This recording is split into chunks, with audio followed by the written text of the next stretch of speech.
Oh my God, is that? It's got to be Prism.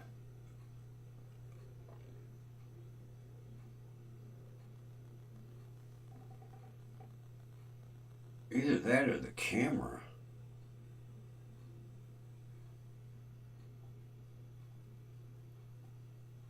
Well, I think maybe the camera's going bad.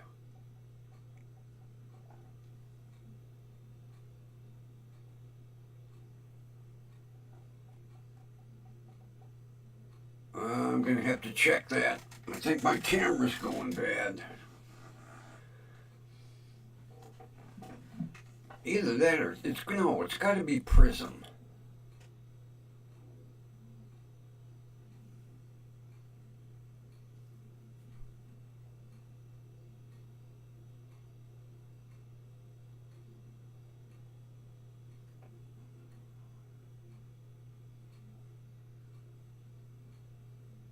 No, it's Prism. It's not the camera.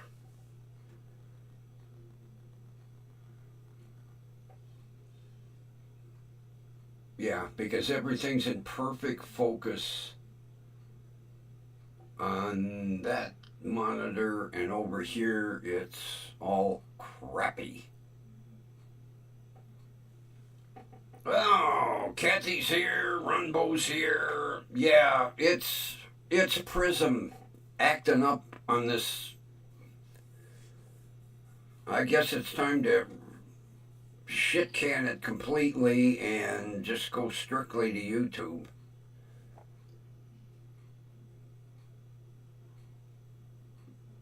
Yeah, it's not the camera because when I look over on the other screen, it's perfectly in focus, color is great. As a matter of fact, before I opened Prism, my background on my monitor was gorgeous. So it's Prism. Okay, we ain't gonna worry about it because this is the screen I want to be looking at anyway. Over here. Over there.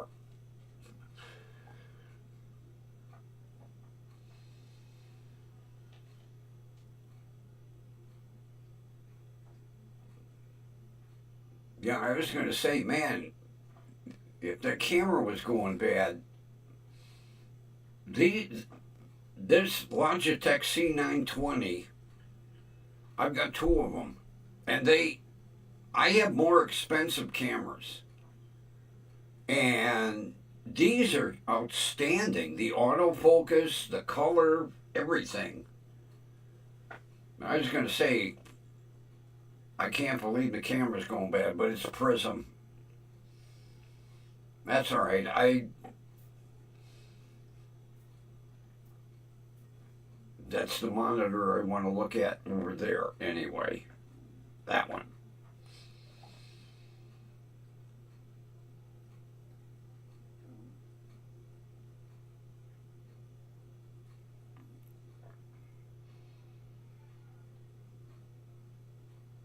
Yeah. It's driving me crazy. Well, let's do a start here.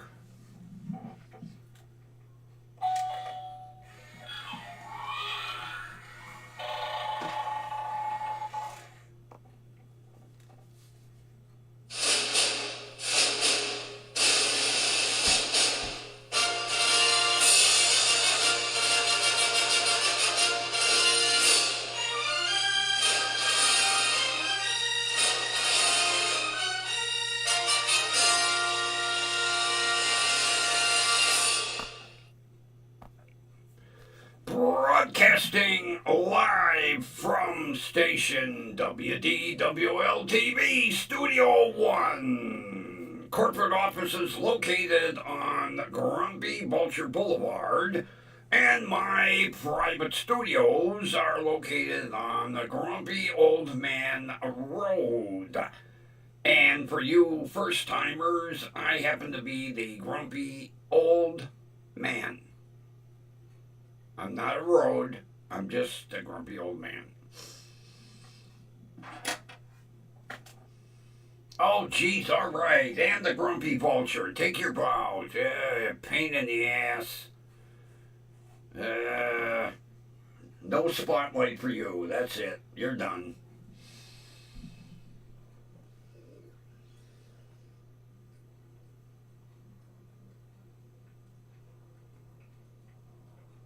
Here come the haters will be in the comments. I'm not going to go into. I just my personal opinion. Okay,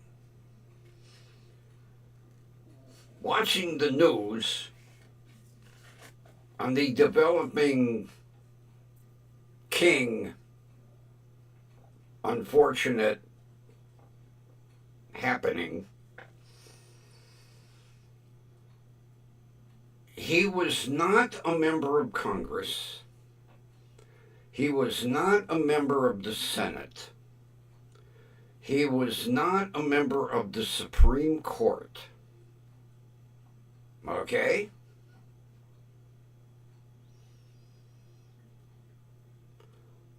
How do they justify sending Air Force Two to transport him and his family home?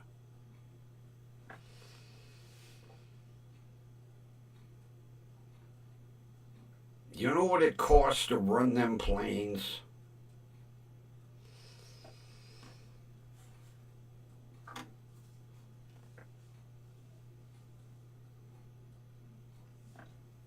Okay, enough said. Then I'm watching the FBI at a news conference, and they said, along with finding the rifle, they found, what, 4 or 5 pieces of ammunition with inscriptions.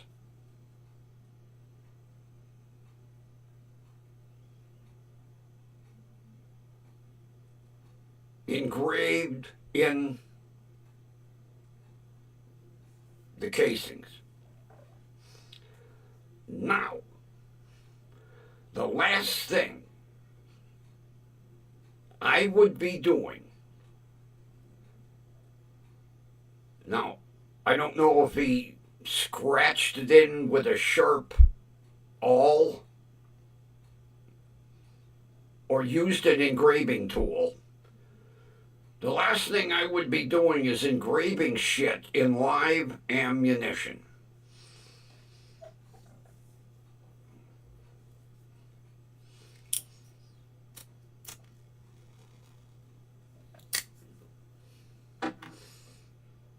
Enough on that subject. Then, the extremely sad happening in Charlotte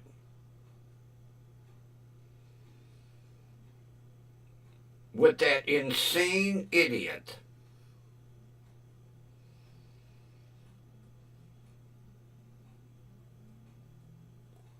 I would like to know what judge let him go free, because he's been convicted so many goddamn times. Who lets this kind of guy out on the street?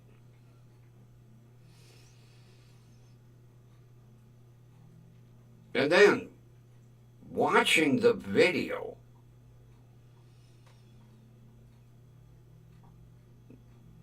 he's sitting there. Matter of fact, he was leaning against the window.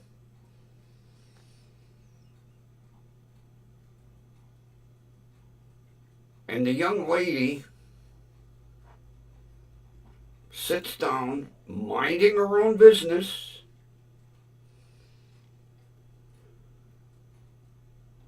looking at her cell phone.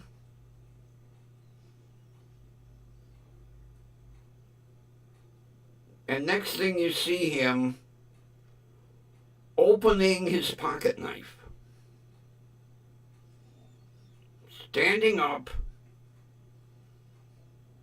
and wailing on her. Then he steps off the train like, and he kept repeating, I got that white bitch. I got that white bitch. They didn't know one another. A random. She was leaving work. Obviously, she worked at a pizza shop. And the sad thing is, leaving that war-torn country to come here to be safe.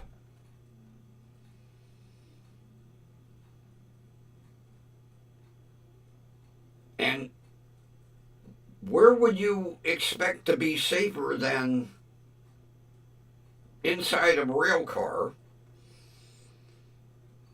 No.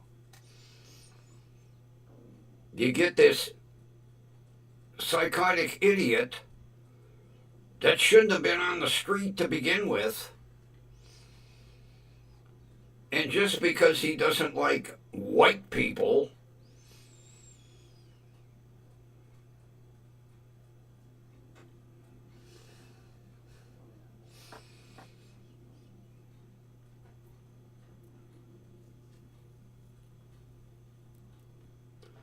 and then some idiot starts a GoFundMe page for his defense. Now, luckily, there was such an uproar that GoFundMe went, wait, take it down.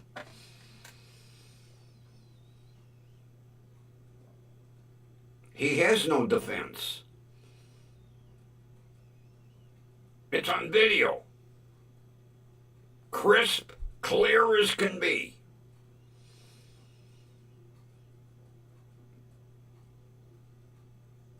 It shows him reach in his pocket.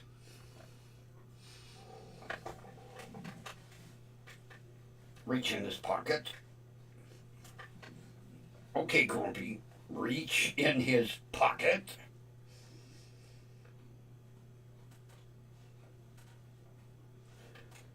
As I reach in his pocket, it didn't take him that long. And goes,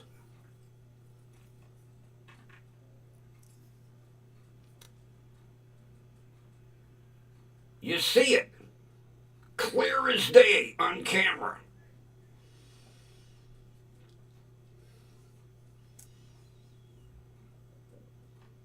Kind of an open shut case, I would think.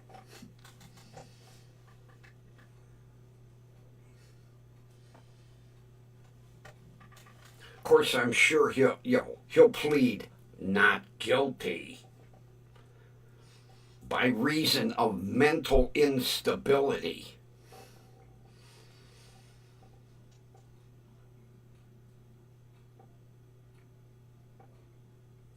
I don't know how long she'd been in the United States. I didn't really read through the whole article.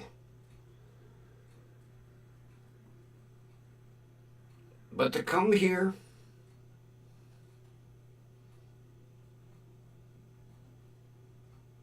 supposedly,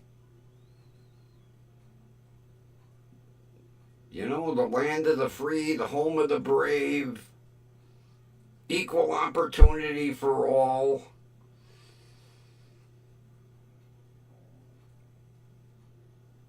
And to end up that way.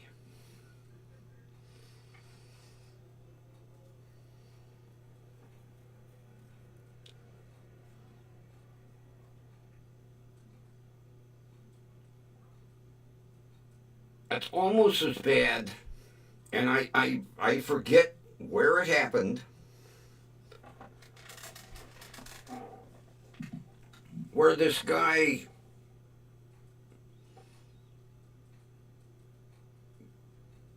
used a machete to give a poor hotel clerk a haircut at shoulder level, only to find out he's an illegal alien from Cuba. The United States tried to deport him, and Cuba said, wait a minute, he's too much of a criminal. We don't want him back here. What? Put him in your jail. Cuba refused him. No, don't send him back here. Nope, nope, nope.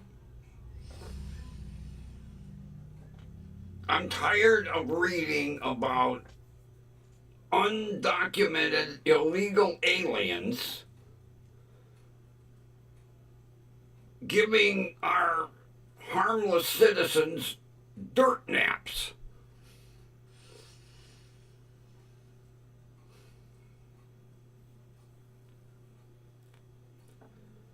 All right, Grumpy, off your soapbox. You're going to get in trouble. You're going to get banned. You're going to get shut down, excommunicated from YouTube.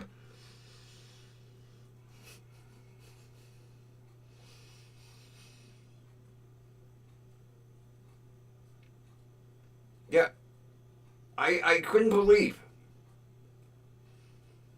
They tried to send him back to Cuba, and Cuba said, no fucking way. He's too much of a criminal. Don't you have jails in Cuba?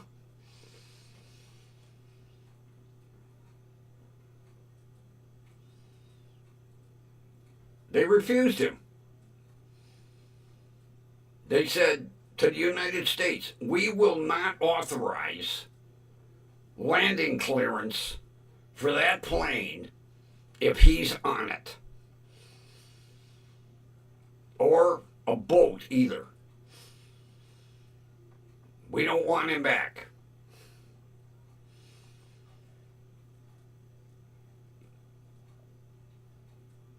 And I can't remember, he had committed a crime, and he was, I think he was out on bail.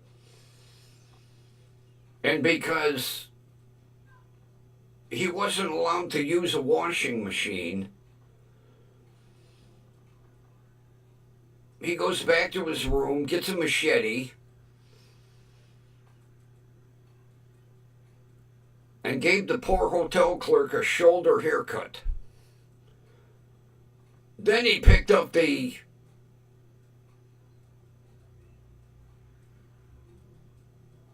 removed item and threw it in the dumpster.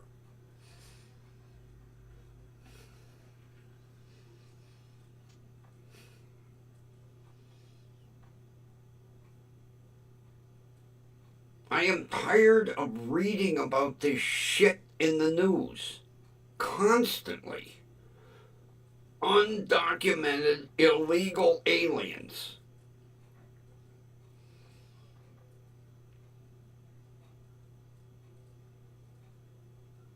There was one I read about a couple of weeks ago.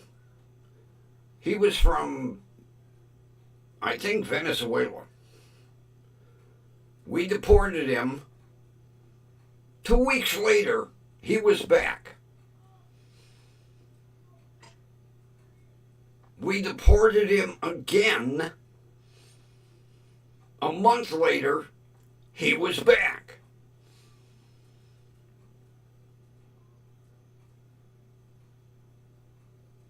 And committed a couple of major felonies. Now he's in jail. And Venezuela don't want him back.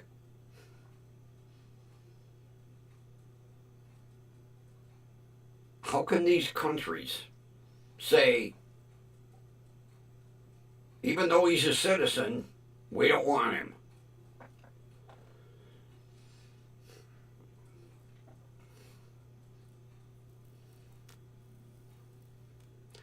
Then you know what? Deport him to China. They have an interesting legal system over there. you get arrested and you no longer exist. Like when, what's his name? Hump Singh Chop Suey took power. He didn't like his uncle. His uncle got a dirt nap.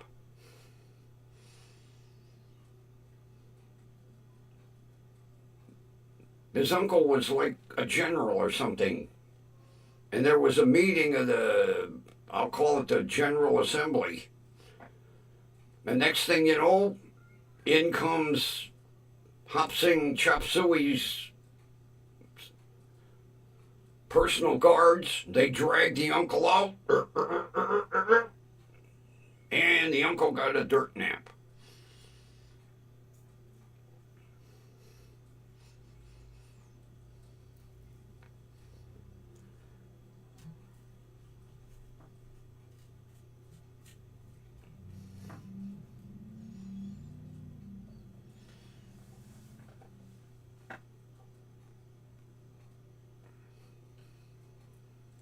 Okay, off the soapbox again. You're really going to get in trouble.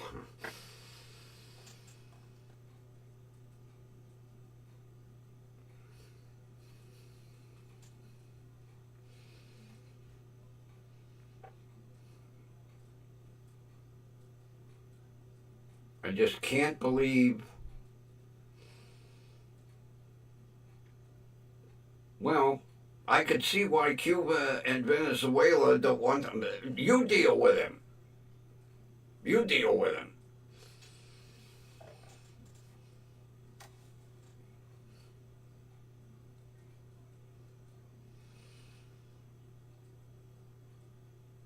Matter of fact, I wouldn't doubt if Venezuela secretly funded his 2 return trips.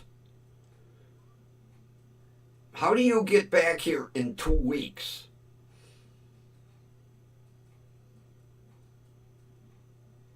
It takes some of these people a year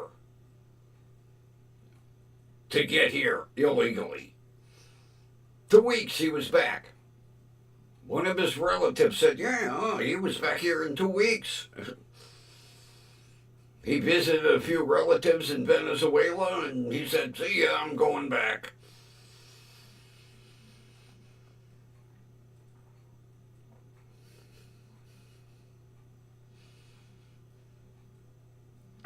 I don't understand it.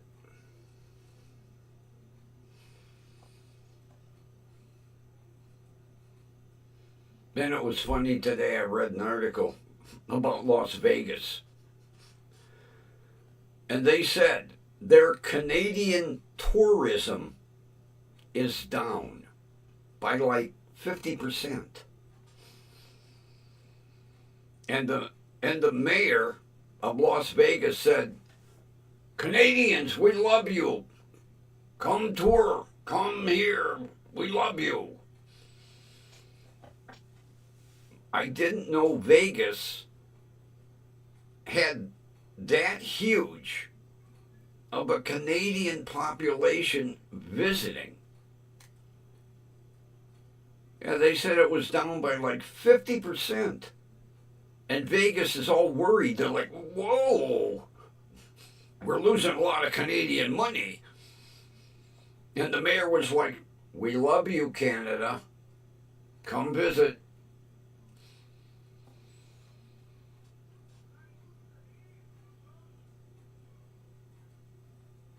It sounds like hundreds of thousands of Canadians were visiting Las Vegas, and then all of a sudden they were like, we ain't going.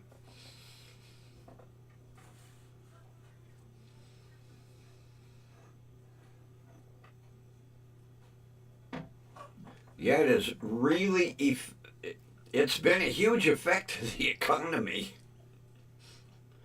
I guess Americans aren't visiting anymore, was taken over by Canadians.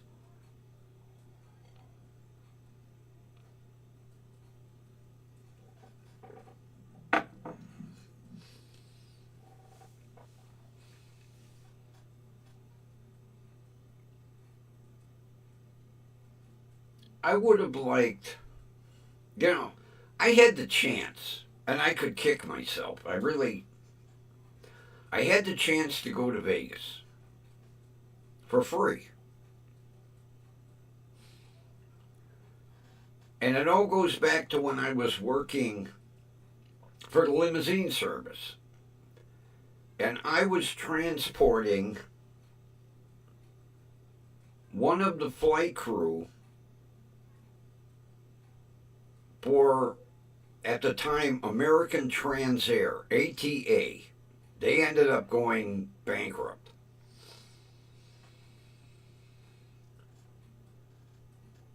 And I had mentioned I would love to see Vegas. So the flight crew got together. And they got me a full uniform. I've got it hanging in the closet. Got me the shirt. They didn't wear, the coats that most flight crews wear because they're coming from Vegas. I got the uniform shirt, the uniform tie, the uniform slacks, and they said, we can get you on the plane as part of the flight crew, and you can ride in a jump seat. I was like, really? They said the only thing you need is to complete the uniform is a black small carry-on roller bag like we have. I said, what about ID card? They go, don't worry about it. I said, really? They said, yeah. And then the one flight attendant, she said, I have a guest room. You can stay in my guest room. You can use my car. And I'll give you a map. You can drive around Vegas, because I said, I'm not interested in going to a casino or anything. I would just like to see Vegas. All I had to do was say the word. And they would have made it happen. And I never did it.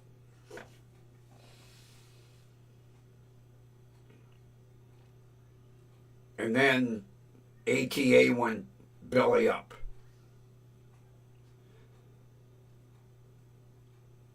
They told me they could get me through airport security with no problem. Because they said, you're in uniform. They're not going to question you. I was like, are you sure? And that was before all the heavy security. No, it was after 9/11. I don't know how they were going to do it, but they were going to get me on the plane.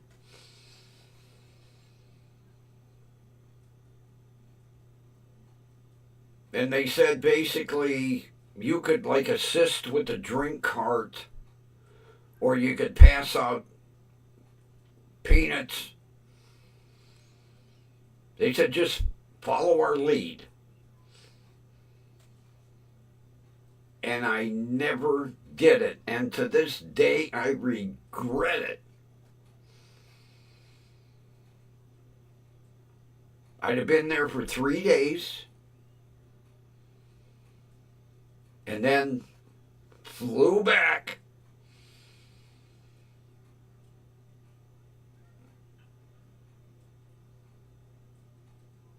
They even told me they would have the airport limo bus drop me at home. and I never did it. And I regret it to this day. I'd have had a free place to stay, use of a car,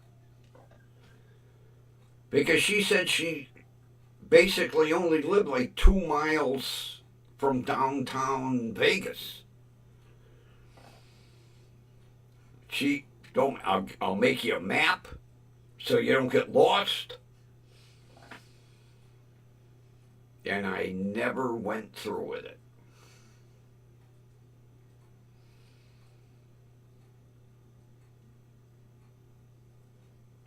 She even told me you could meet the pilot and the co-pilot while we're in flight. Holy shit! Can I fly the plane? Well, no. But we'll take you up to the cabin. Introduce you as a new employee. I was like, holy shit. And I kept putting it off. And they kept asking, when you coming? Oh, maybe next time. And then they went belly up.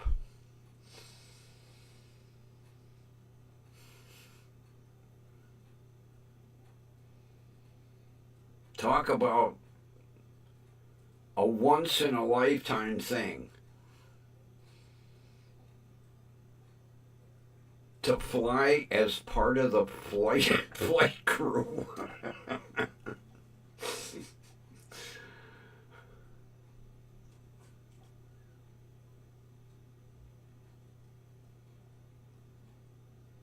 I'll have to dig.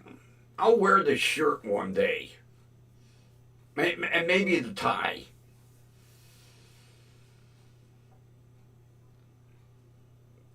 But I had it all.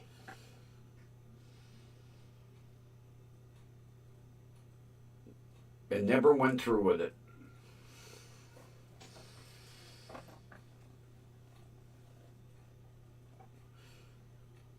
I still wonder how they were going to get me through security.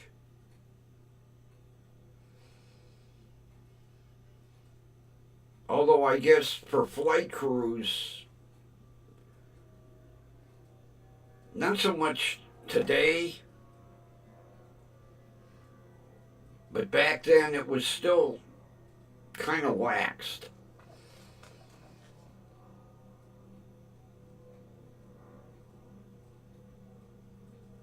I don't know how they were going to do it, but they told me, no problem. We'll get you through, get you on the plane. Get you into a jump seat.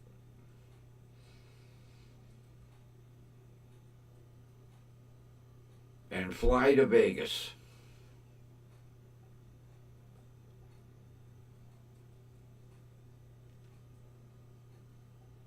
And never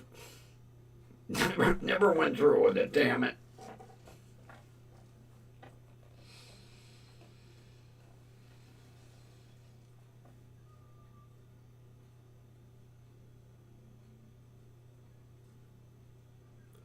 I can remember the night I picked them up because there was it was a junket.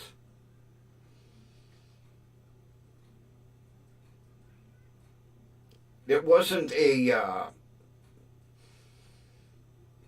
the ATA didn't fly out of Hopkins, except for this Vegas junket.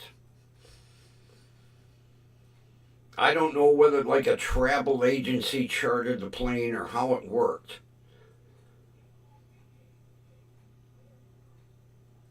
And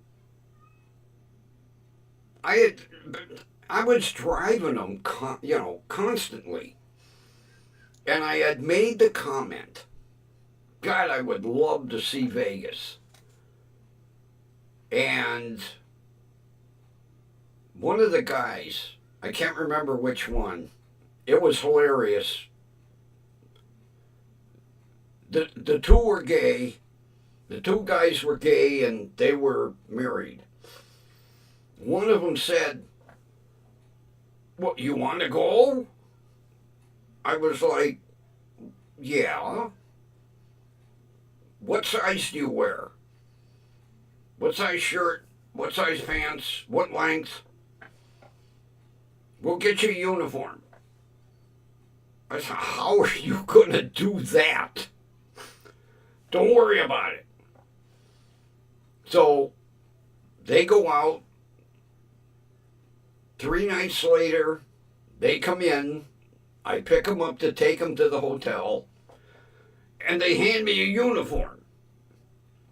I was like, "What's this?" "Well, how do you think you're going to fly? You're going to be part of us."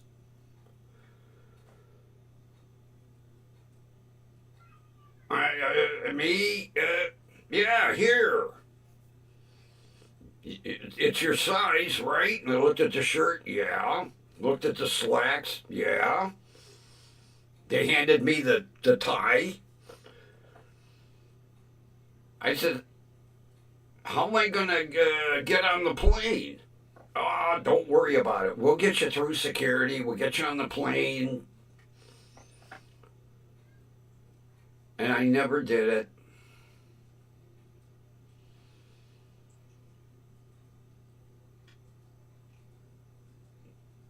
Oh, I did that once, Kathy.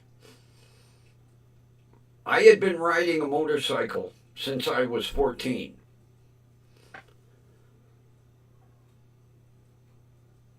I think I was 28 or 29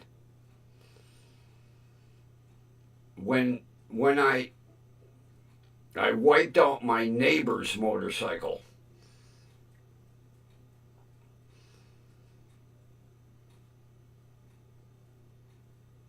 And you talk about, of course, my luck. I'm coming down the street and I'm getting ready to make a wide turn and pull into his driveway. At that precise moment, a squirrel running through a tree and a rotten limb fell off the tree right in front of me. I hit the limb, the bike went over, I slid through the pavement and body slammed into a tree. I cracked 4 or 5 ribs and separated both collarbones. Not to mention having road rash and brrr.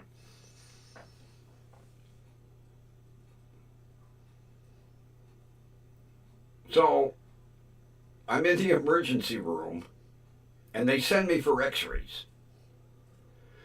And the x-ray technician says, "Okay, take your right hand and grab your left shoulder." I said if I could do that, I wouldn't be laying on this x-ray table. Oh, God, did that fucking hurt. And they can't do shit for separated collarbones. They can't do nothing. It's just got to go back together. I was in pain for weeks. But it didn't stop me writing until I got that big fancy Road King. I wish I had that today. No, too many idiots on the road. I'd be afraid to ride that thing. It was a damn collector's piece the way it was. too many distracted drivers. I just finally parked it. I couldn't take it. It wasn't like in the days when you wind in your face, bugs in your teeth.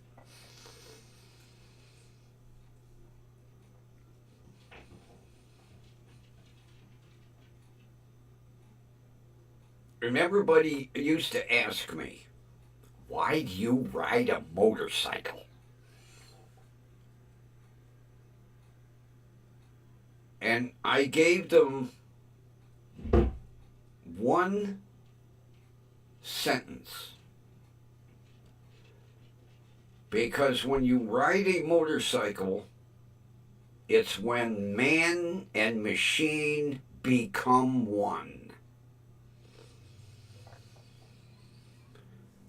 Greatest experience on earth. It really is. Up until 10 years ago. Is it 10 years? Got to be about 10 years. I was afraid to ride it. People on their cell phones, they're not paying attention to you. I had a guy run me off the road once. I was riding the lane next to him, but I wasn't all the way face to face. And I'm riding along, and I'm looking in his side view mirror, and I saw him look, and we kind of made eye contact. And he's coming over and coming over and coming over, and I went up over the curb onto somebody's lawn. Luckily, I didn't dump the thing. And he stopped and he goes, you know, I saw you. It didn't register. Because I was on two wheels. Had it been a car, he said, I saw you. It just didn't register. I said, yeah, you could have killed me.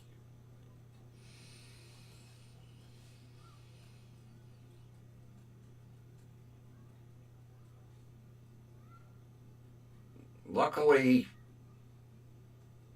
no harm to the bike, no harm to me.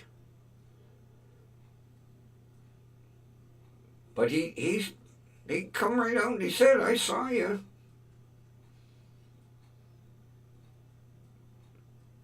But it didn't register. Because I was on a bike. Big ass Harley, but not a car, not a truck. Not to mention people think that, fucking motorcycles stop on a dime. I don't think so. Not when you got something that weighs over, 1,000 pounds.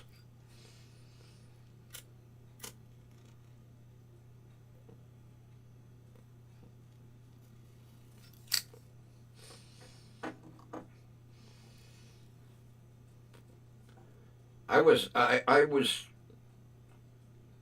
believe it or not, I wasn't so much worried about me getting hurt. It was the bike getting damaged. I was like, oh.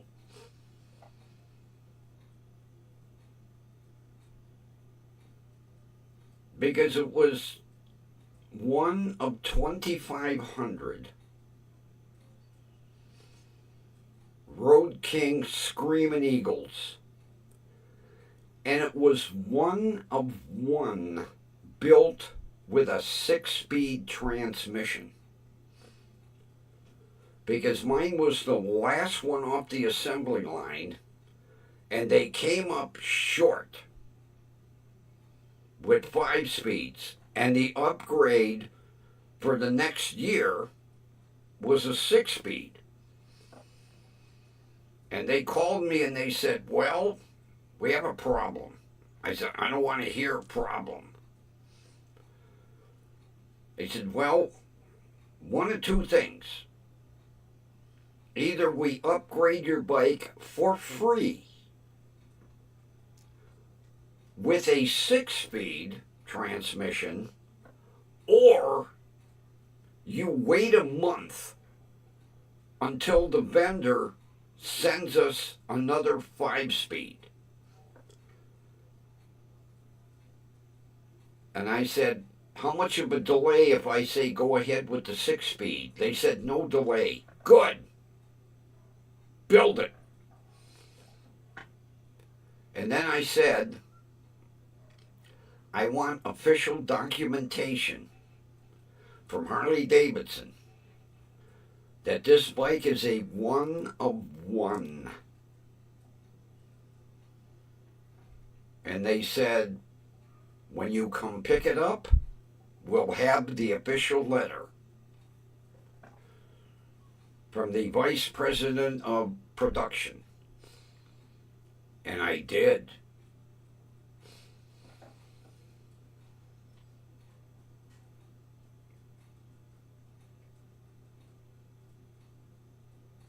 Oh yeah, Kathy, that's the first thing that gets, depending on the size of the bike. If you got a big honking cruiser like I had, the leg breaks. And the road rash isn't pretty.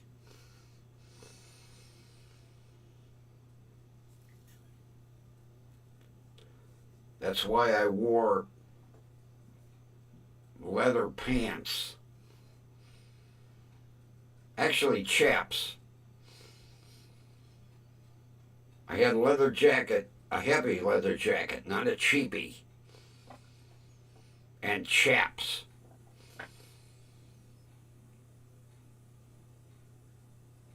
And talk about hot.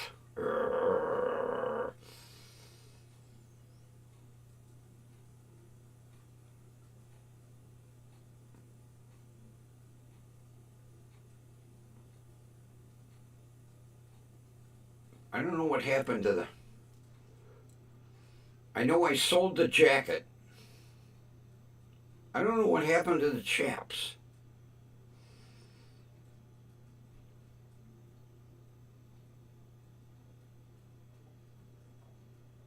I know I don't have them now.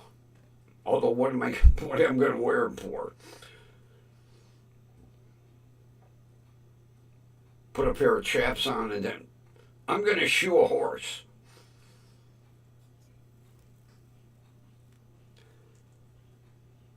Oh, for Christ's sake, hold on. Somebody's at the goddamn door. Jesus.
Goddamn scammers.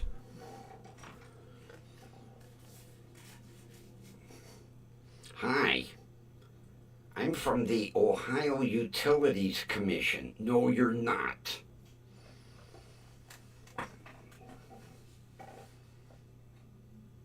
We can lower your electric bill.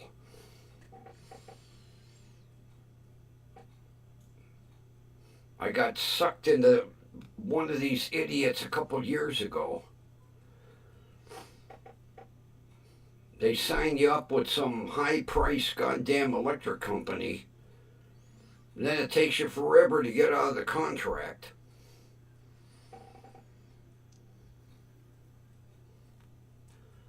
We don't have an Ohio Department of Utilities. We have the PUCO, the Public Utilities Commission of Ohio. I know that scam. Oh, yeah. Oh, God. They're out until like 9 o'clock at night. I see them walking the neighborhood. As soon as he held up that ID card, I was like, no. See ya. And I have a big fucking sign on my door that says, no solicitors, no sales agents. Can they read? Well, they don't know what solicitor means. Solicitor? Oh, I'm not an attorney in England.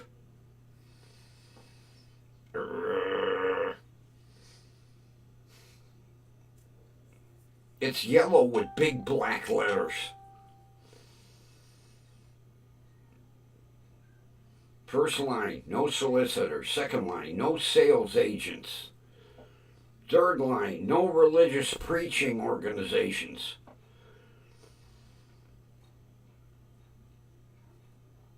Although I got rid of the Jehovah's Witnesses, I answered the door in a yarmulke one day.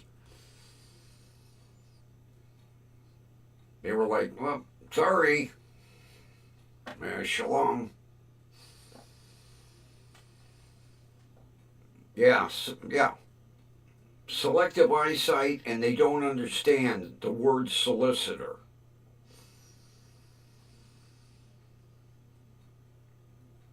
That was like years ago.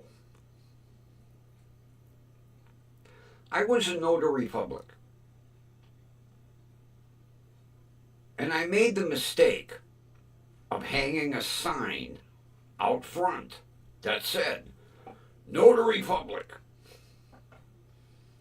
I had some idiot at 11 o'clock at night that wanted a title notarized. I just bought this truck. Well, you still bought it. Get the hell out of here. Who buys a truck at 11 o'clock at night? Well, that idiot. I got to get this title notarized. Come back in daylight hours. But I want to take the truck home. Come back in daylight hours. Well, your sign says Notary Public. There ain't no hours. The next day, there were hours.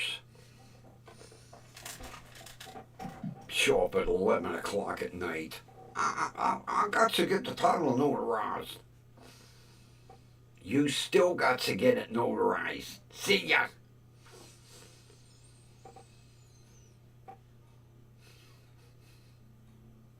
People are ignorant. Plain and simple.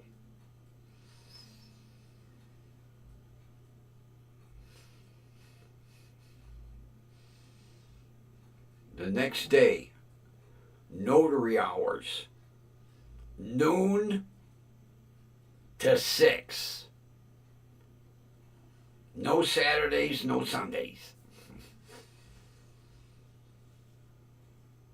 For $5, that's all you could charge. $5. Luckily, I was still up watching TV. Doorbell rings. I'm like, I look out. Guy's waving a title. You're still waving it.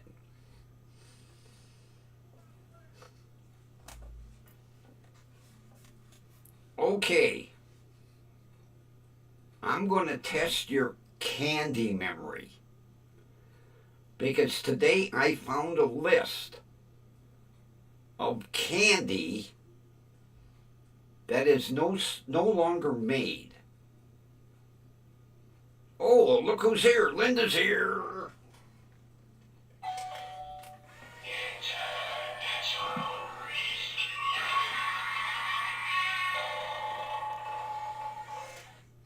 Now, some of these I don't remember.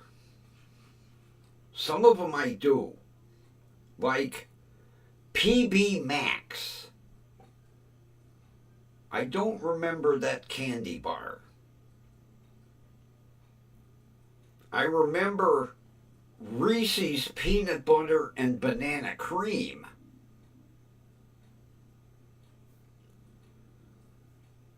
Slowpoke lollipops. The Reggie bar.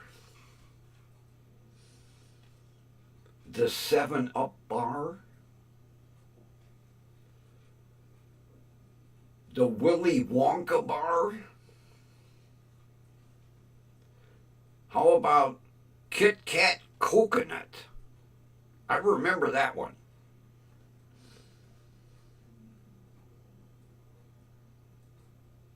How about Space Dust?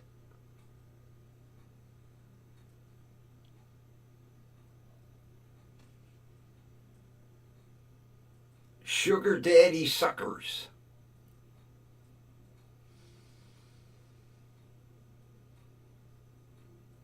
Oh, I'm sorry to hear that, Linda. I hope it's nothing serious.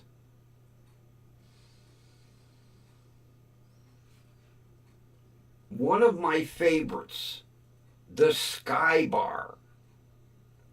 Remember the Sky Bar?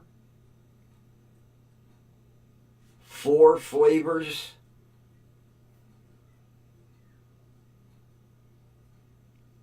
There were 4 sections in that candy bar.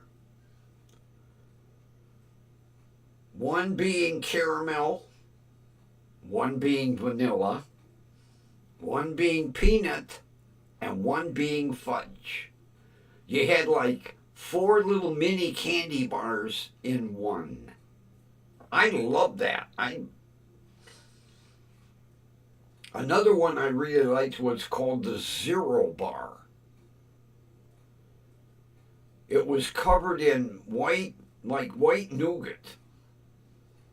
And it had a creamy chocolate center.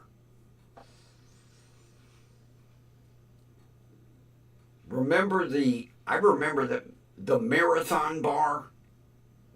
It was a big candy bar. It had holes in it. I don't know why it had holes in it, but it had holes in it.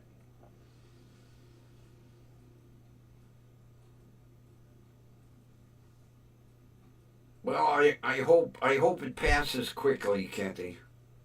I really do.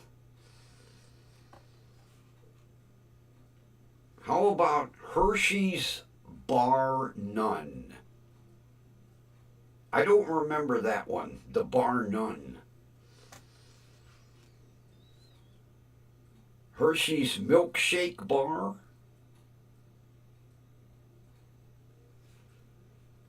One of my favorites, Cherry Smash. I love those candies.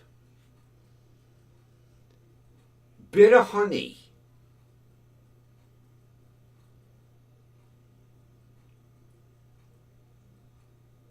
I wasn't aware they didn't make it anymore, although I don't look at candy in the store.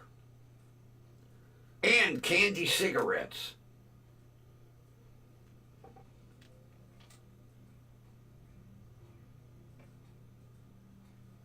And there's more. Of course, the others went back to the early 50s, 40s, 30s. These were all 50s up to like 70s, 80s. But I loved the Sky Bar.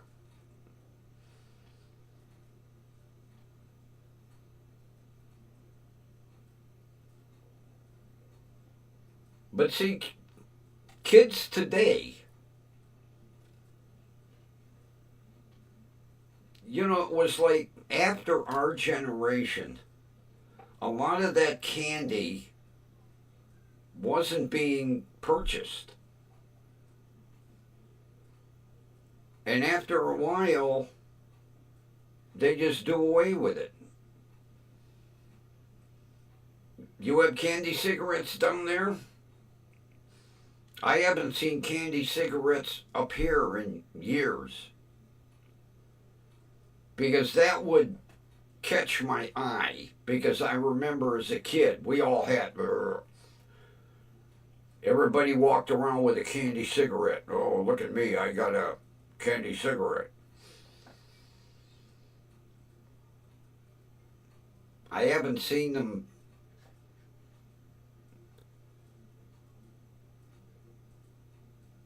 The only ones I really know that are not around are like up here, Zero Bars. I haven't seen a Zero Bar probably since the 90s. And Sky Bars, same thing. Because I used to buy Zero Bars, I used to buy Sky Bars. Kit Kat coconuts. I loved coconut flavored Kit Kats. Gone.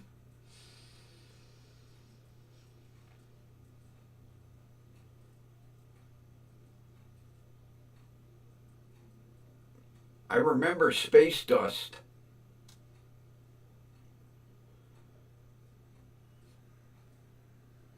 Because my kid liked Space Dust. It was nothing more than a package full of colored sugar as far as I was concerned. But I miss Zero Bars. Oh, I loved them. That was one of my favorite candies. And out of my group of friends, I think I was the only one that ate a Zero Bar. I don't ever remember my friends going, oh, Zero Bar.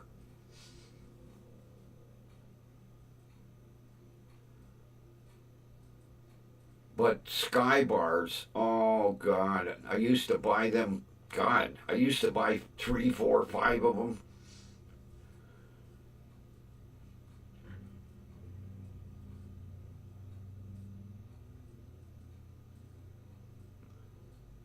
I can't remember what candy company came out with Snick Snack. It was almost identical to a Kit Kat. And then that one disappeared fast. Because I think there was a lawsuit like, oh, hey, it looks like a Kit Kat, tastes like a Kit Kat, and you're calling it Snick Snack. Yeah, right.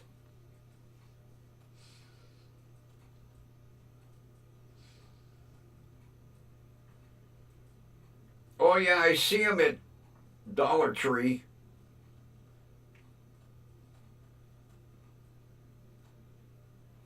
I see Bazooka. They have it. They have it at our Dollar Tree. I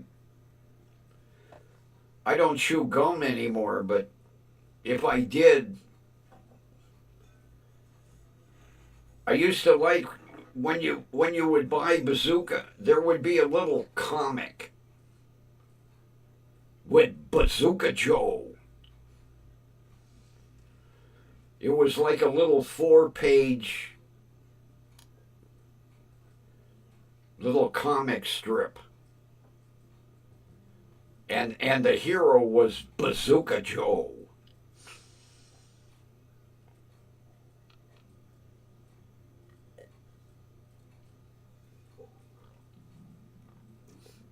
Although I'll tell you, what was the worst gum on earth was the gum that came in baseball cards. That shit, it was the hard, you could break it, it was so brittle. You had to break it in pieces and hold it in your mouth for 20 minutes before it softened up enough to chew.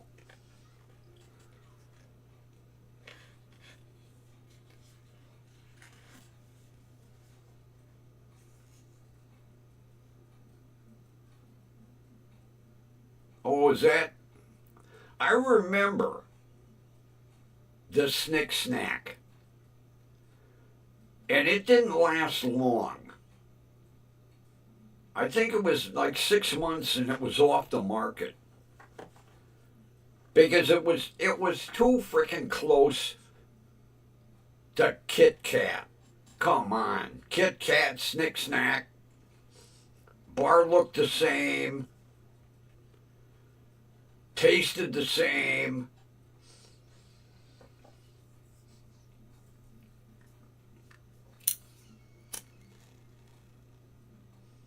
But back in the day, everybody collected baseball cards. And that gum, it literally broke. You would have to break it in pieces and put it in your mouth and slosh it around for 15, 20 minutes before it got soft enough to chew. That was the nastiest gum.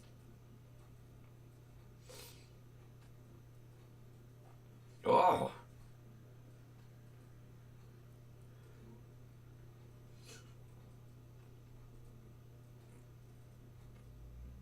But you know, it came with the baseball cards.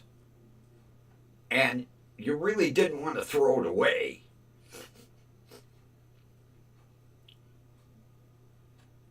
And you couldn't most of your friends say, well, like, hey, we got one. No, we don't want two. No. And you literally broke it in pieces. Put it in your mouth. Try to save as much saliva as possible to soften the shit.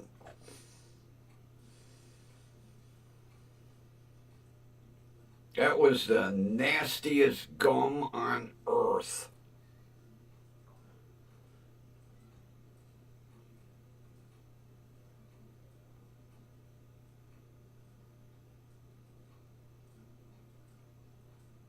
And then I'm trying to think of the bubble gum.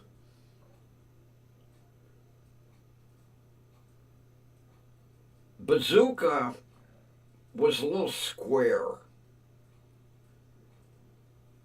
There used to be a bubble gum. It was wrapped. It was round and it was wrapped.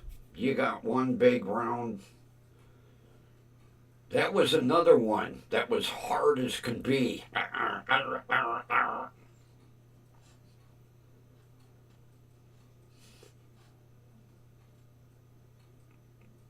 Oh, yeah. I can remember opening my shoebox with all my baseball cards and it smelled like bubble gum.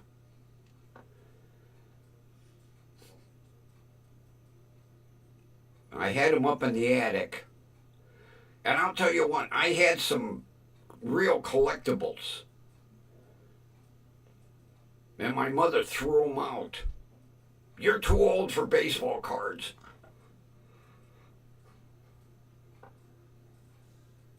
I had an original Mickey Mantle rookie card in that box. Who's that? Yeah, she pitched my whole collection of baseball cards.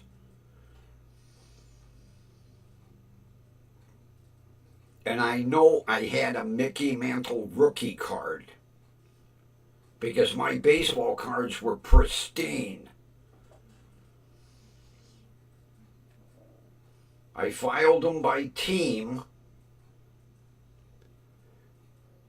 and I had it wasn't a 4x6 file card that separated all the teams. And every now and then I would just take them out and look at them. Oh, okay. And one day I said to her, I said, I need to go up in the attic. For what? My baseball cards are up there. Oh, I threw them out years ago. You're too old for fucking baseball cards. I almost committed murder.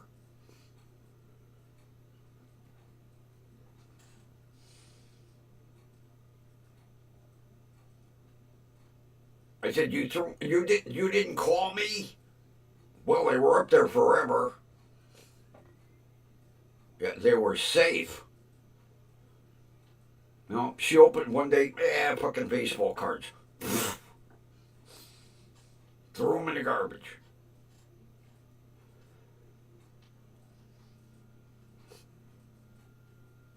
Then she wonders why I didn't talk to her for almost 40 years.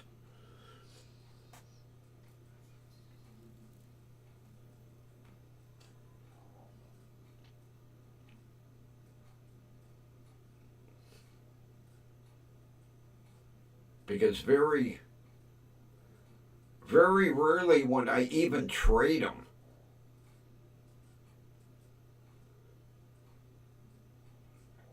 But they were all by team.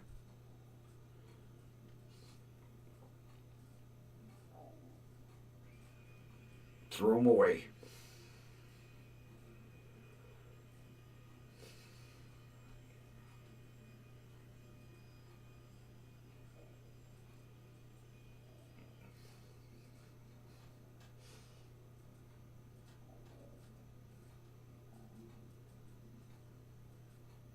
Because the specialty cards, like I say, that Mickey Mantle rookie card, I had it in plastic. Certain cards, and to think what that card would be worth today in mint condition, because my baseball cards were in perfect condition.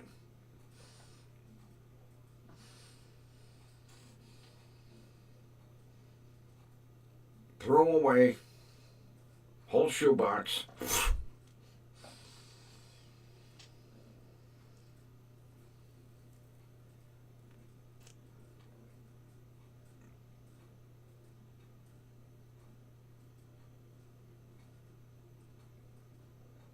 Oh, I don't even want to think of. Oh. Like I say, I almost committed murder that night. I thought she was kidding, you know. I threw them away. You what? I threw them away. What do you mean you threw them away? Well, gee, they've been up there forever. Yeah. Were they in your way? Well, no, but you didn't even look at them for 10 years. They were safe up there. Well, you didn't look at them. I figured you didn't want them anymore.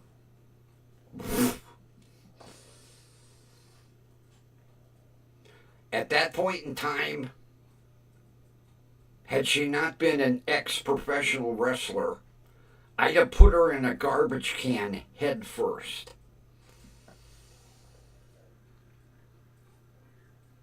But she still knew some of them wrestling moves. So.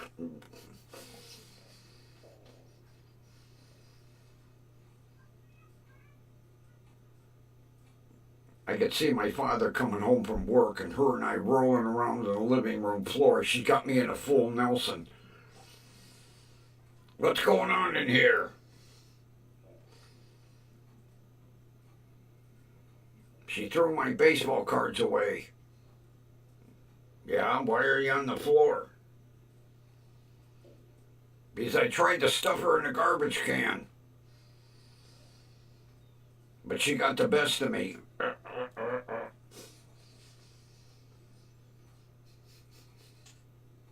Be my luck, my father would have said, all right, stand up. Here's a Golden Gloves fist for you. Oh. Two parents I never fucked with, believe me.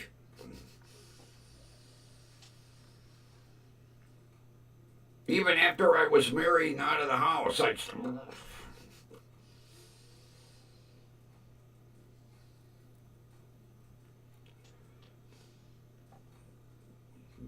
but I muttered a lot of things under my breath, believe me.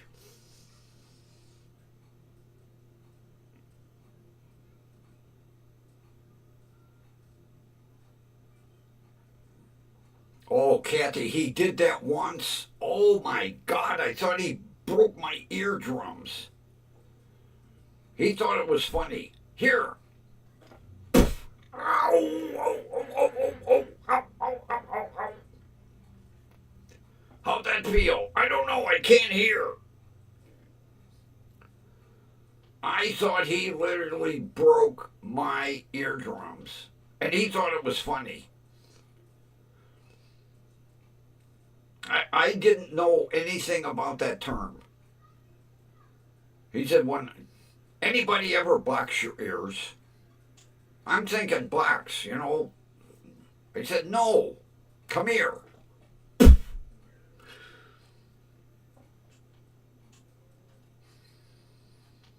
My ears hurt for at least 3 days. He thought it was funny. There, that's what they call boxing your ears. When he said box, I thought somebody make a fist and hit me in the side of the head.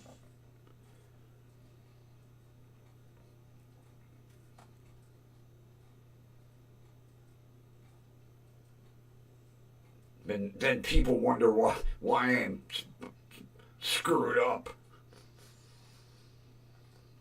Nothing like having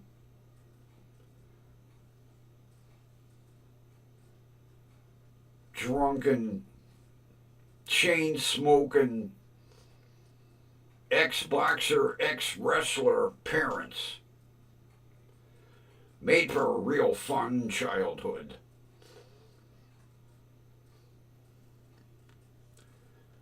But my two prissy little sisters never got nothing.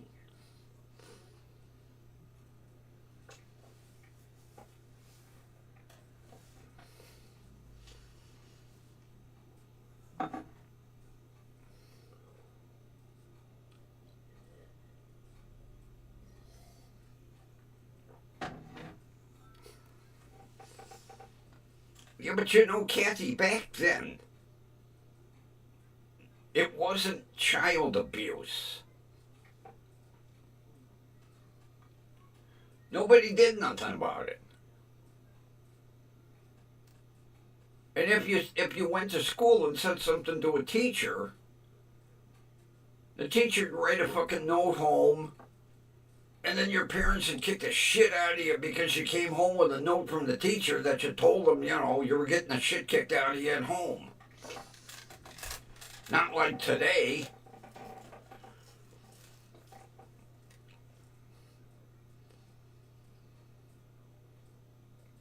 There was no, you know, CPS to call.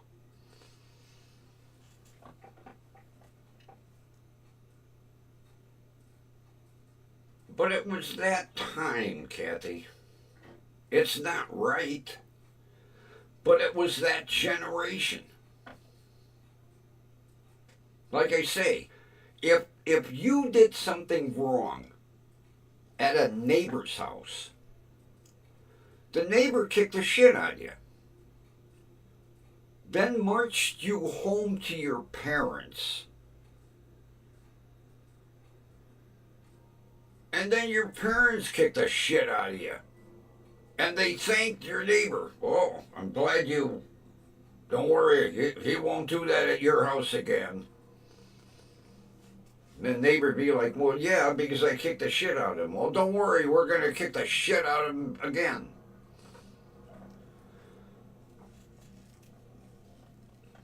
God, nowadays, a neighbor even goes, oh, child, oh, call the police. He put his finger on me.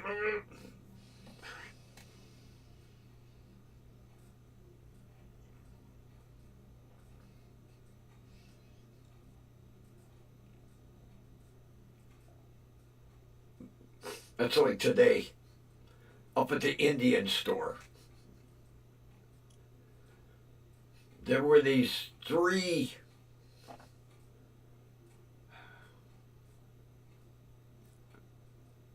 ethnic teenagers. They had the head wrap.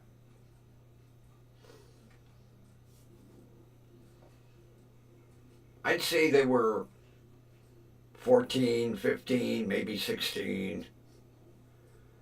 And of course, they all got their cell phones, you know. So they're out in the parking lot. And 2 of them are standing over here, and one of them is standing over here. And the one girl who was over here with the 2, one girl's on the phone. The single girl at the other side of the parking lot is on the phone. And I said, are you 2 talking to each other? And they kind of looked at me. I said, well, yeah. I said, you don't talk face to face anymore. I said, are the two of you talking to each other on the phone? They just give me a dirty look and walked away.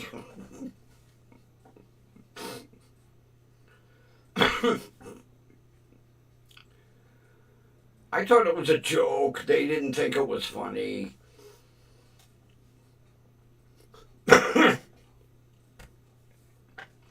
Because you will see a group of kids walking down the street, and you don't see them talking to one another like back in the day when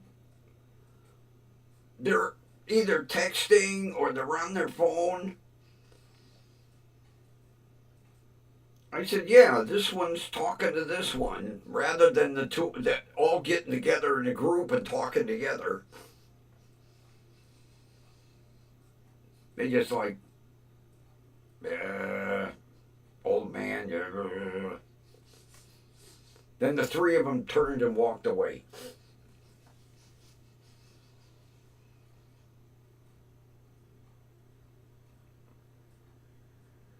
And the guy that was going in the store, he thought it was funny. He said, yeah, I got a teenage girl. She's always on her cell phone. And I says, I swear when they're all sitting down in the rec room, they're texting each other rather than talking because I never hear voices. And I said, oh yeah, every kid on earth has a cell phone. And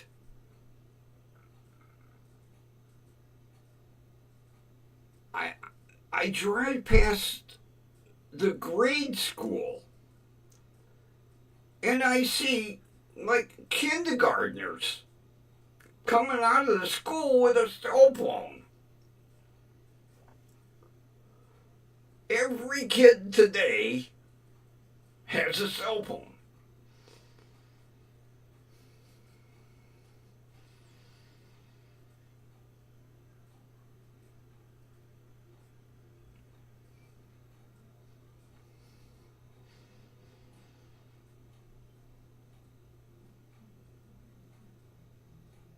But see, Kathy, kids were very protective of their home life.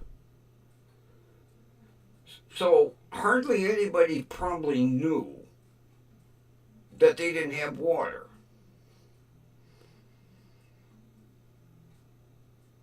Nowadays, if the power goes out for 5 minutes, every kid is on their cell phone. Oh my God, our power's out.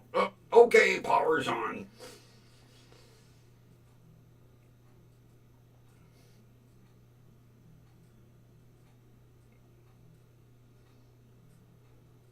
And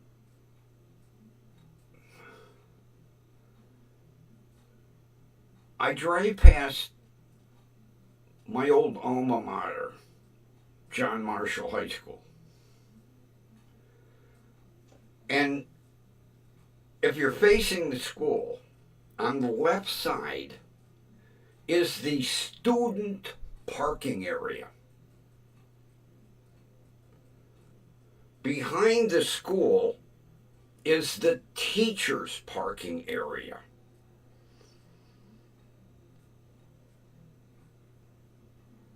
You look in the student parking area and you see brand new Beamers, brand new Audis, Range Rovers.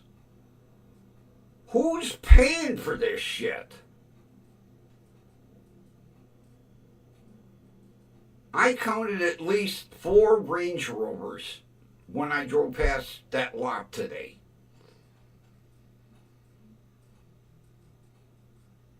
And you look at the teachers' lot and they're driving shit like me.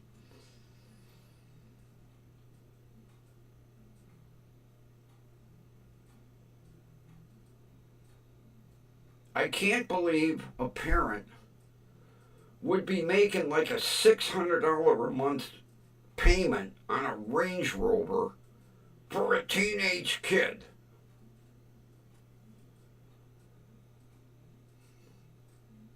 Not to mention they all probably got, everybody got an iPhone 16 Pro Max, getting ready to trade it in for the iPhone 17 Pro Max.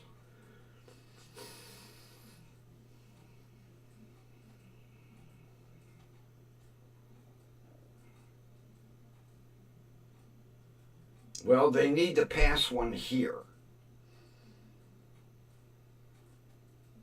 Because I know for a fact that kids have their cell phones with them all day.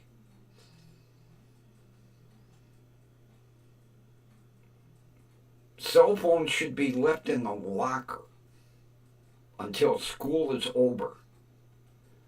There's nothing that important that can't wait till the end of the day.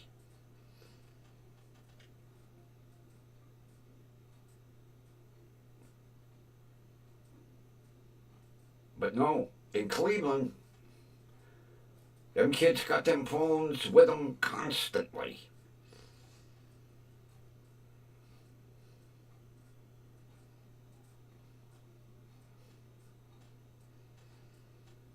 But to drive past the elementary school and see kindergartners, first graders, second graders.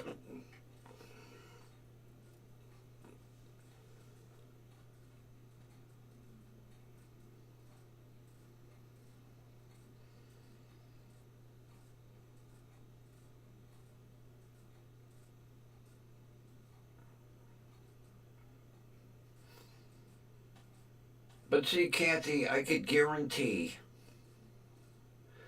as soon as they institute a policy like that, somebody's ready to sue.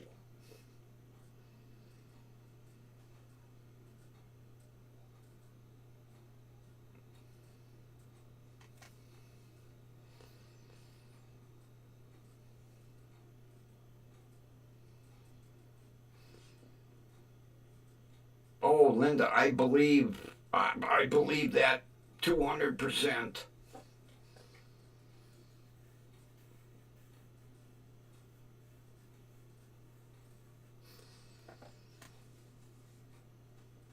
Yeah. They're not posting on social media. They're exchanging answers to tests and, yeah, the drug dealing. I guarantee. Oh, I believe that. I believe it. I believe it.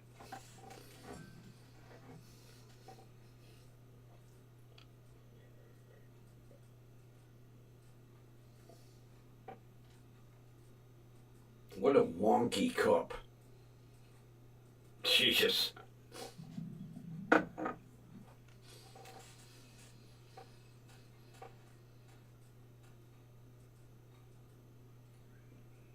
Yeah, that's like the manager at My Family Dollar. I was bitching one day about, I'm waiting to check out. There's like 5 or 6 people in line, and this girl's fucking doing a text message instead of ringing the cash register. And I said to him, I said, this is bullshit. That phone should be back in their lockers. He said, well, we tried to institute a policy of no phones on the sales floor. And right away, some frickin' attorney filed a lawsuit saying that it was against their civil rights.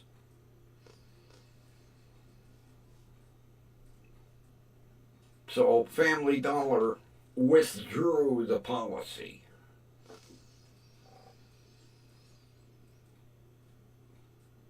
Now there are many places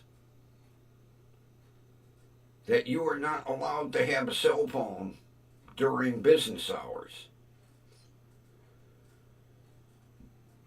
Not Mark's. Every employee I see has a cell phone in their pocket.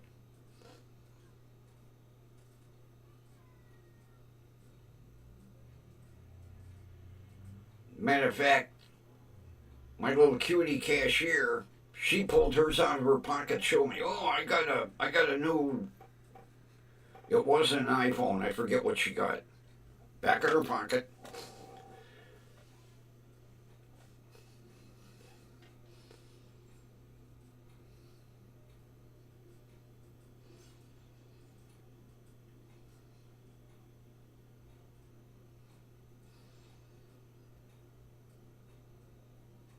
Oh, and that's another thing. When school lets out, don't kids know how to fucking walk? There are cars lined up on every street, both sides, picking up their little darling because their little darling can't walk.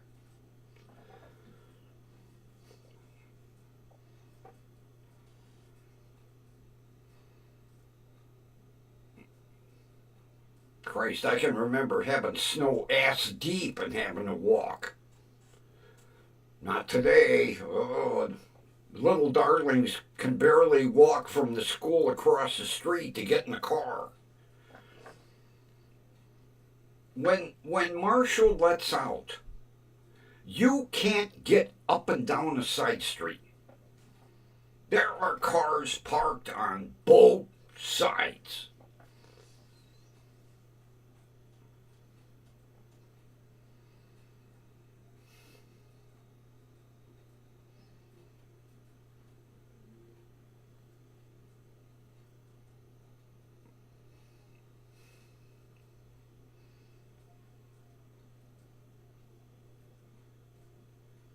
I'm trying to think. Five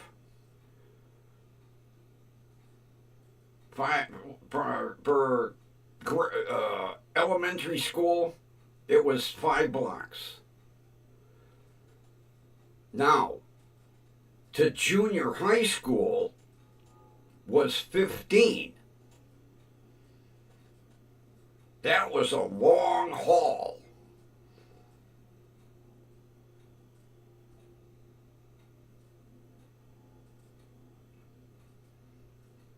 And by the time you got to school, you couldn't feel your body in the winter.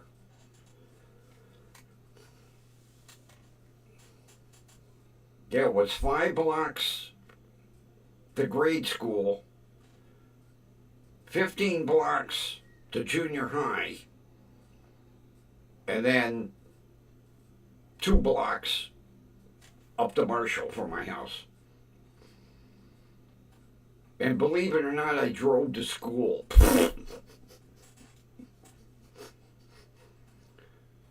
I'd leave my house, go around the corner, park in front of my buddy's house, cross the street, go into school.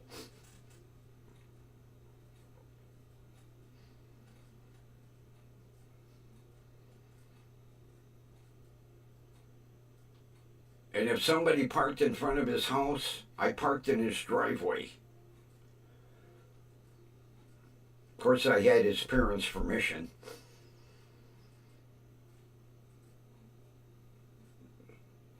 They'd always ask me, why are you driving to school? You just live down the street. Because I can.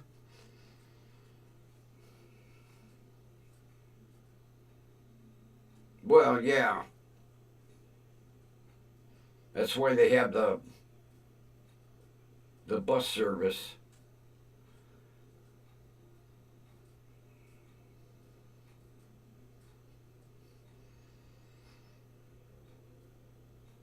But I mean, these poor little darlings today, you know, oh my God, a raindrop might fall on me. Christ, I can remember walking home in a pouring rainstorm, stuck my frickin' books up under my shirt to keep them dry.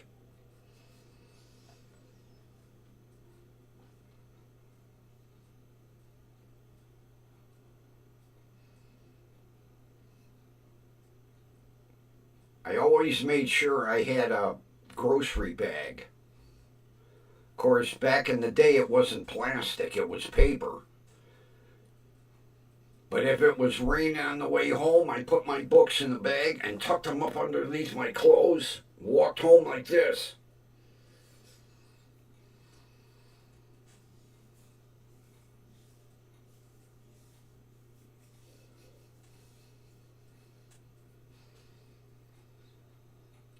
Oh, and what irritates me around here is the school buses drop the kids right in front of the house.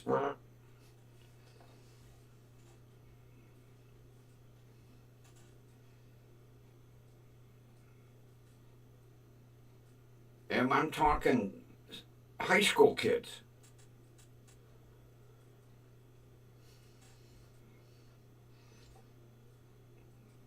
Well, that's what my book covers were made out of.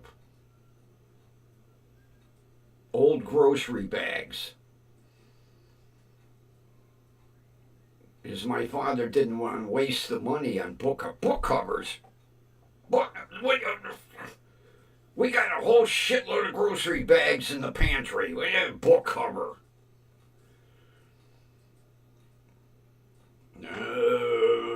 Okay.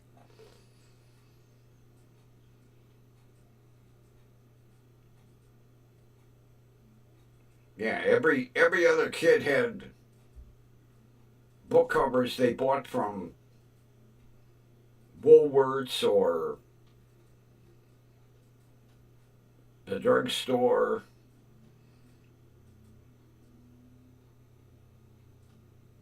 Or even the grocery store, because we didn't have places like Staples back in the day. Every kid, they have a blue book cover for this and a red one for that. And mine were grocery bags.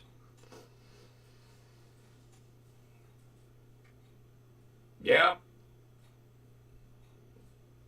I'll never forget, my father was looking down the school supply list. What's this? Book covers. Well, yeah. No, you don't need no goddamn book cover. You got brown bags in the pantry. That'll work perfect. Crossed it off. Book covers. Brr.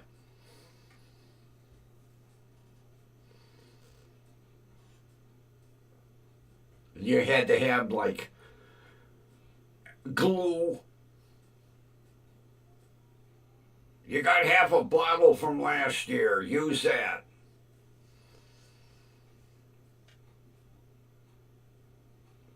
Box of crayons.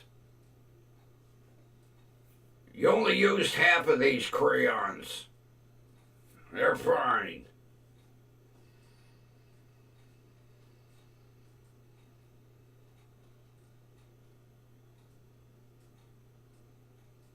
Matter of fact, he had a cookie canister. And at the end of every school year, I had to dump the crayons out of the box. And then he saved the box. And then I don't know where he got all the fucking crayons from. Okay, you need 16 colored crayons. Okay, here's a white one that's pretty good. This red one's only half used. Every other kid had brand new crayons, not me. I had used crayons.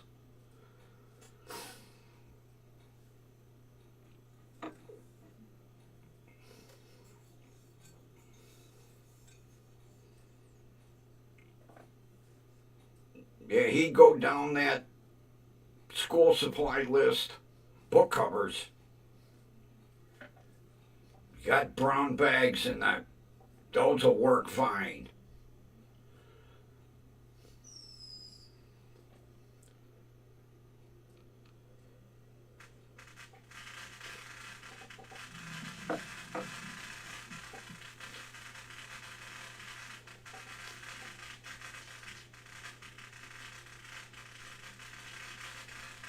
Somebody's setting off fireworks.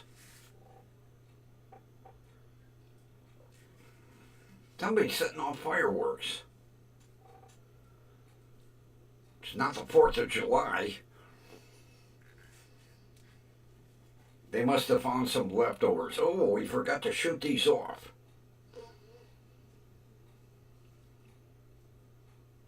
Although, no four-wheeler today.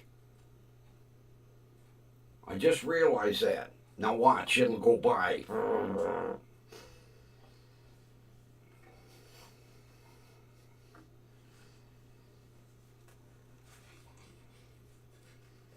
Because at the end of the school year, I had to give my father everything. Here's the box of crayons. Here's the glue. Here's the safety scissors. And you had to have a piece of oilcloth for art class. Where's the oilcloth? Oh, here.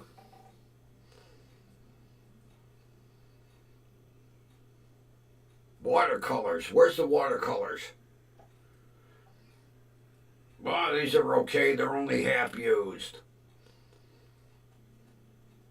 Then after summer, when you went back, you got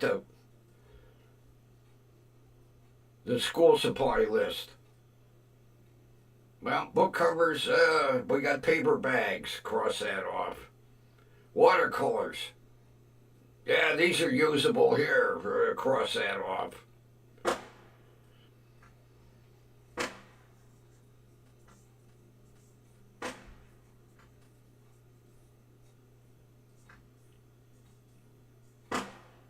You used to have to go to Joann Fabrics to get oilcloth. I remember that. We had to go to the fabric store for oilcloth.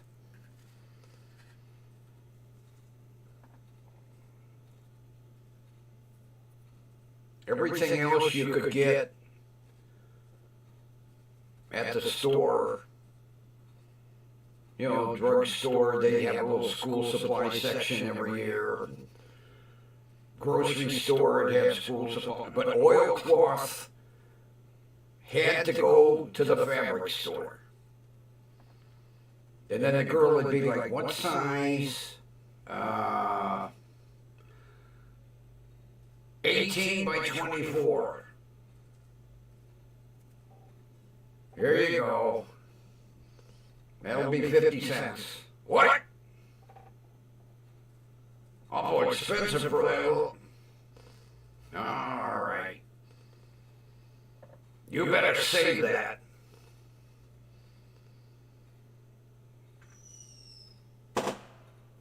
You can still get it?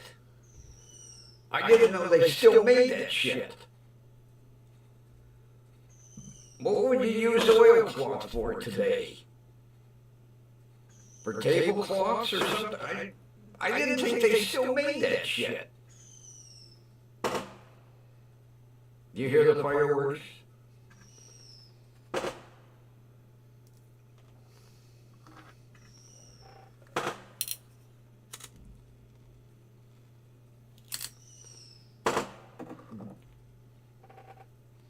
Do kids still have to have oilcloths in school?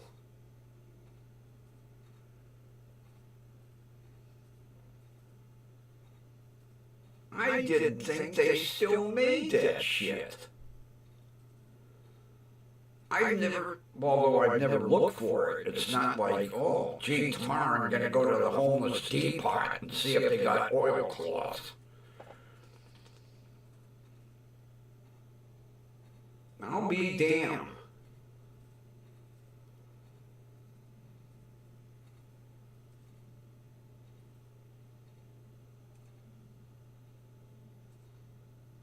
Oh, that makes sense.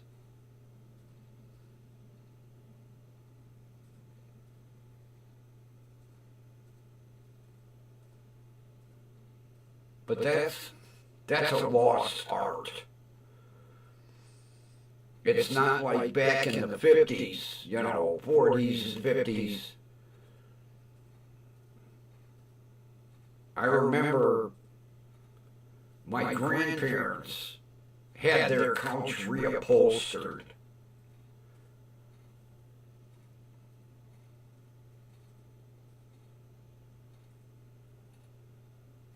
And they borrowed some folding chairs from the funeral home for the living room until they got their couch back.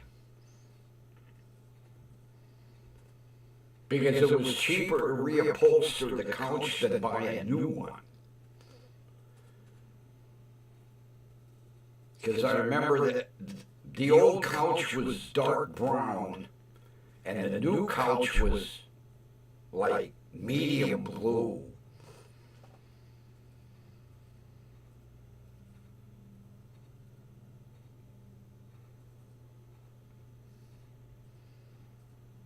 I'll be damned. I did not know they still made oilcloth. But see, we don't have any fabric stores anymore. That was the only, like Joanne Fabric was the only place you could get upholstery unless they sell it at Michael's. I haven't been in Michael's. After Pat Catan's closed, because Michael's is up at Ridge Park Square, and I refuse to go up there.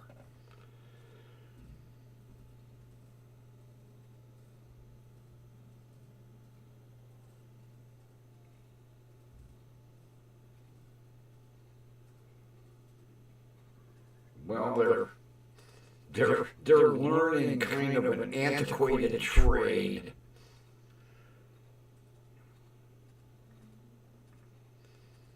I keep saying just once I'm going to go to Michael's. Just once.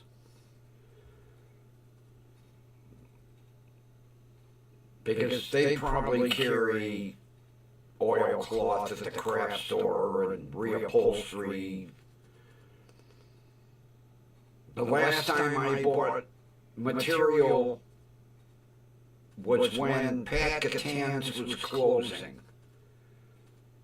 And I bought material to recover my speaker grills on my Mach 1 speakers, which I still haven't done, but I know where the material is.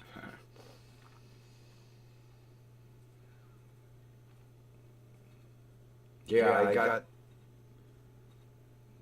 I think this, it was originally like $6 a yard. I got it for 50 cents a yard. I said, okay.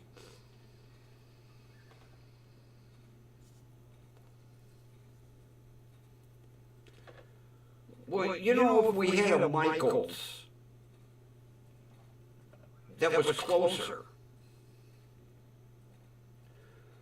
But Ridge Park Square is like trying to get in and out of the Indianapolis Motor Speedway. Because the goddamn 480 freeway exits off there, and you got the traffic coming down Ridge and Brook Park, and you can't get in the place, and then you can't get out. I hate that place.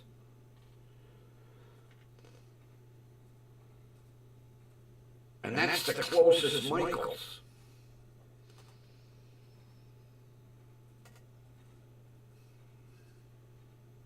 Although I would like to look around to see what they have. But I'm not driving out there. No way. No. Of all places.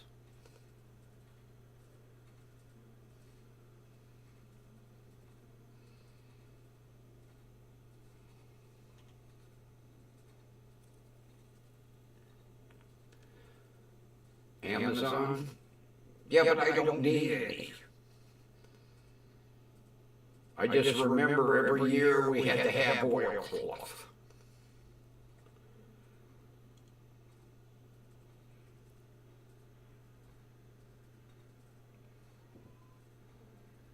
And it had to be a solid color.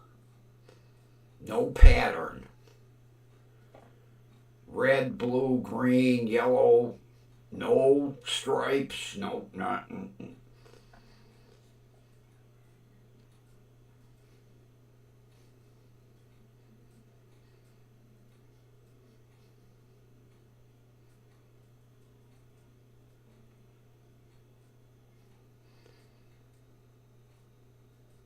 God, the shit that I remember back in the... You had to have the oilcloth on your desk when you had your watercolors out. Or when you were crayoning. Well, art class.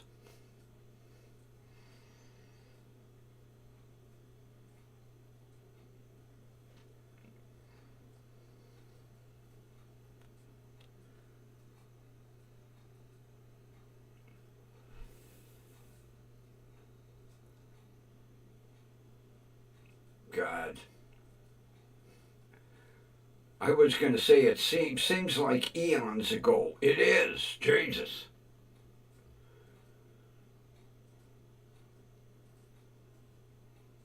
What, 60, 68, 69 years ago? Oh my God. No, be 60... 66, 67, oh, God, gee. I don't even want to think back that far.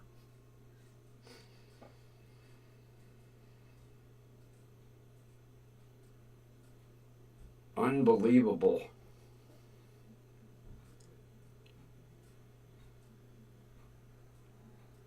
I was just going to say, it seems like forever. It is. I can't believe I'm this old.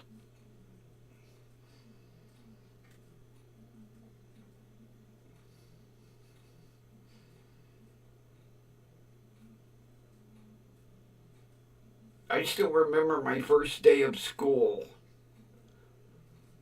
All the kids are crying. Oh, Mommy. I was like, where's class? My reprieve. Oh, boy. What are you crying for? I want my mommy. Yeah, you can have mine.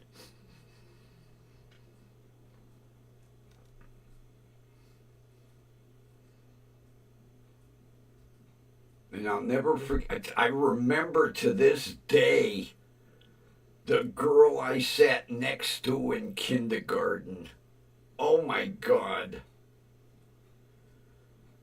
She was a little blue-eyed blonde. Jennifer Ditter. God, I still remember that name. That's because I had a crush on her. First, kindergarten and first grade. And second grade. Jennifer Ditter.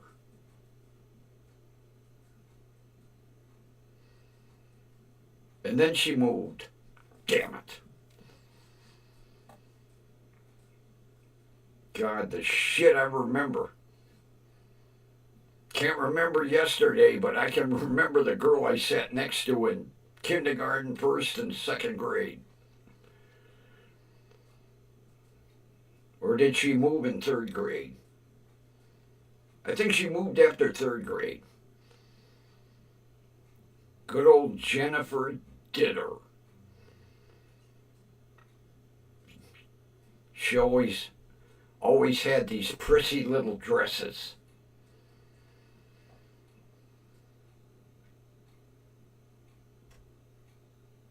I don't know if she liked me or not. I had a crush on her.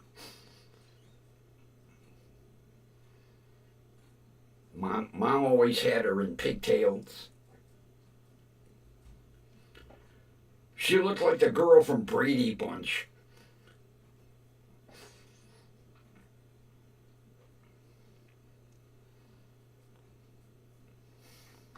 Jennifer Ditter.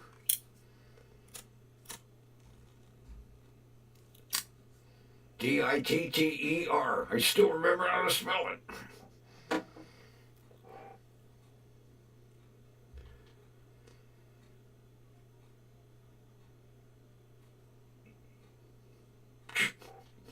God damn. I was just going to say, it seems like eons ago. Yep, it was eons ago.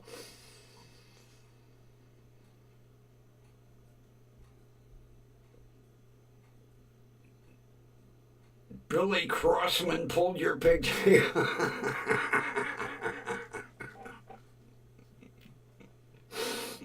Oh, I didn't do that to Jennifer. I liked her too much.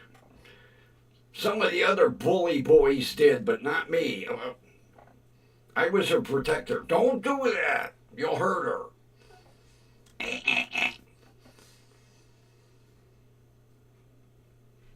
Oh, God, I'm trying to think my kindergarten teacher. What's her name?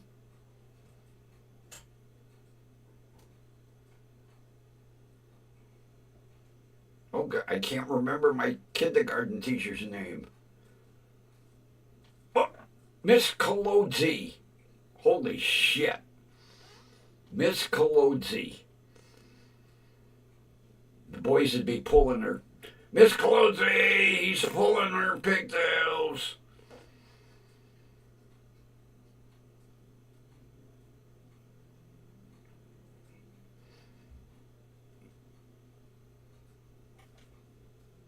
Miss Dado. Miss Colodzi, and I can't remember who was the first grade teacher. Third grade was Miss Underwood. I can't remember my second grade teacher. Miss Colodzi. Mrs. Underwood.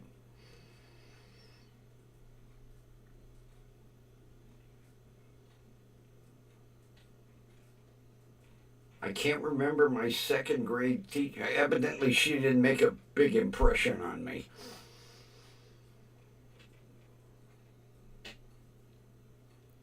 Wow. That was a long time ago when I rode my Tyrannosaurus Rex to school.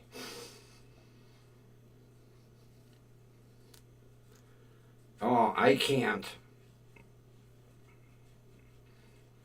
The only one that really, I remember my 6th grade teacher, Miss Corday, because Miss Corday was a drill sergeant in the women's division of the Army. She was an Army drill. Oh, she made us button our collars, even in summer. Had to have your collar buttoned. Had to wear a belt. Shoes had to be shined. I was like, hey, you're not in the military anymore, bitch. Well, I didn't say that to her. Oh. Yeah. She came in one day in her uniform because we didn't believe her. And she came in her dress uniform from the Army. And then we were like, oh, we ain't screwing with you no more. Oh, she was like a drill sergeant in 6th grade. Yeah, Miss Corday. And oh my God, she had breath that smelled like a Chinese dumpster. Oh God, I don't think she ever brushed her teeth. Oh Jesus. She'd get in your face and the skin would wilt. That woman had the worst breath for an Army sergeant. Oh. And she loved to get right in your face. Miss Corday, stop yelling at me. I'm gonna faint. I can't hold my fucking breath any longer. Give me a clothespin. Oh, she did. Oh my God, that woman's breath. She could have welded an I-beam with that breath. Smelled like a Chinese dumpster.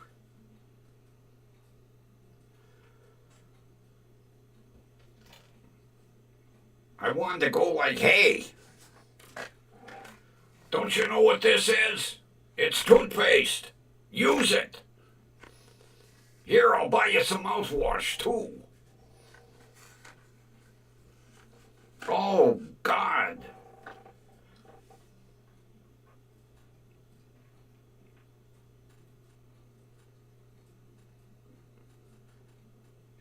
She'd get in your face and your goddamn eyebrows would just burn right off from the stench. Oh, Kathy,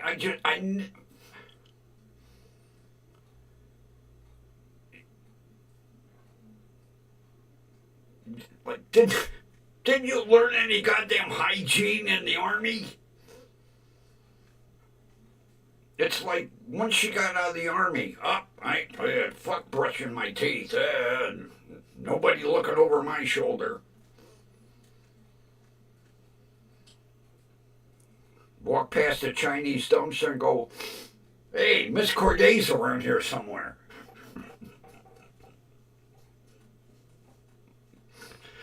Miss Corday, you hiding behind that dumpster? I smell your breath.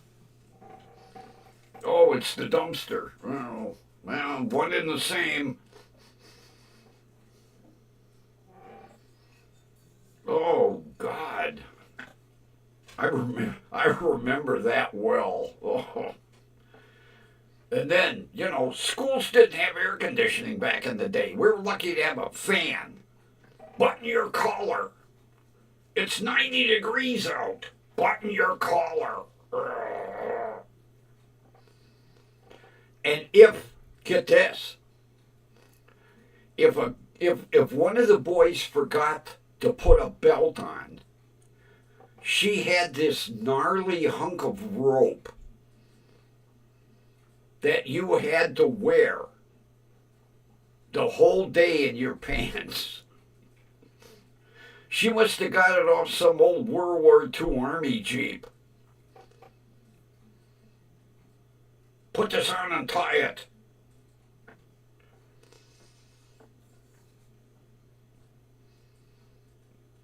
They'd never be like, oh, you got the rope. She would inspect you as you walked in the door. You'd hang your coat up in the coat room, and you'd come out of the coat room, and she'd be, hey, you didn't shine your shoes. Here's a rag. Buff them shoes.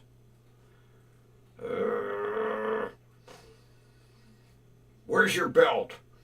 Oh, I forgot it. Here's the rope.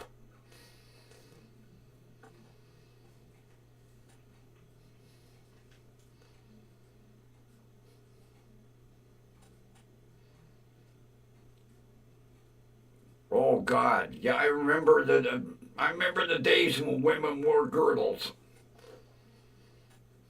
Yeah, I remember them days.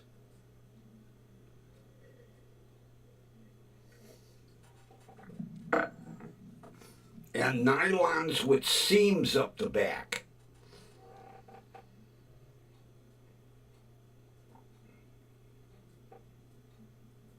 I remember nylons with seams.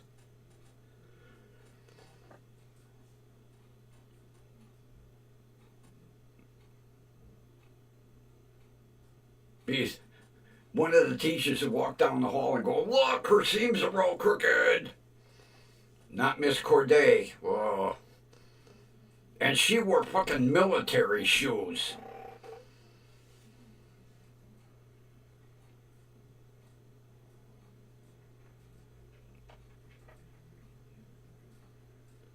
You never wanted to get yelled at. She'd be like, oh,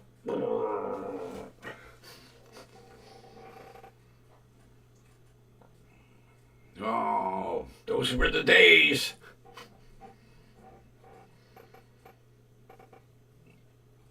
Well, I think it's about that time, people. I didn't have no lunch today, so I'm a little hungry.